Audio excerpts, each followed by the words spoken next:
وأنيبوا إلى ربكم وأسلموا له من قبل أن ياتيكم العذاب ثم لا تنظرون واتبعوا أحسن ما أنزل إليكم من ربكم من قبل أن ياتيكم العذاب بغتة وأنتم لا تشعرون أن تقول نفس يا حسرة على ما فرطت في جنب الله وإن كنت لمن الساخرين أو تقول لو أن الله هداني لكنت من المتقين أو تقول حين ترى العذاب لو أن لي كرة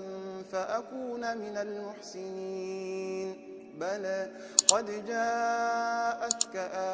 آياتي فكذبت بها واستكبرت وكنت من الكافرين ويوم القيامة ترى الذين كذبوا على الله وجوههم مسودة أليس في جهنم مثوى للمتكبرين وينجي الله الذين اتقوا بمفازتهم لا يمسهم السوء ولا هم يحزنون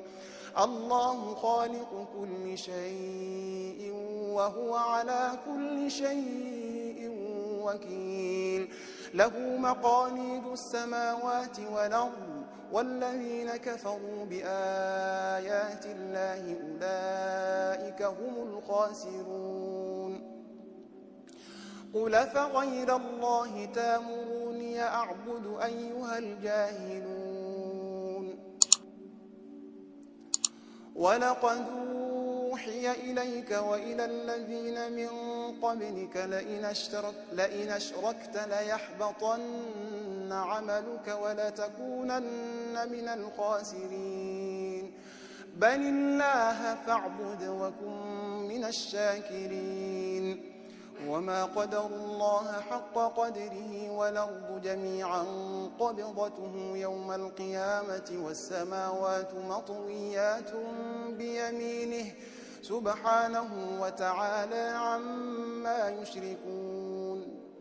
ونفخ في الصور فصعق من في السماوات ومن في الأرض إلا من شاء الله ثم نفخ فيه أخرى فإذا هم قيام ينظرون وأشرقت الأرض بنور ربها ووضع الكتاب وجيء بالنبيين والشهداء وقضي بينهم بالحق وهم لا يظلمون ووفيت كل نفس ما عملت وهو أعلم بما يفعلون وسيق الذين كفروا إلى جهنم زمرا حتى إذا جاءوها فتحت أبوابها وقال لهم خزنتها ألم ياتكم رسل منكم يتلون عليكم آيات ربكم وينذرونكم لقاء يومكم هذا قالوا بلى ولكن حقت كلمة العذاب على الكافرين قيل ادخلوا أبواب جهنم خالدين فيها فبئس مثوى المتكبرين وسيق الذين اتقوا ربهم إلى الجنة زمرا حتى إذا جاءوها وفتحت أبوابها وقال لهم خزنتها سلام عليكم طبتم فادخلوها خالدين وقالوا الحمد لله الذي صدقنا وعده وأورثنا الأرض نتبوأ من الجنة حيث نشاء فنعم أجر العاملين وترى الملائكة حافين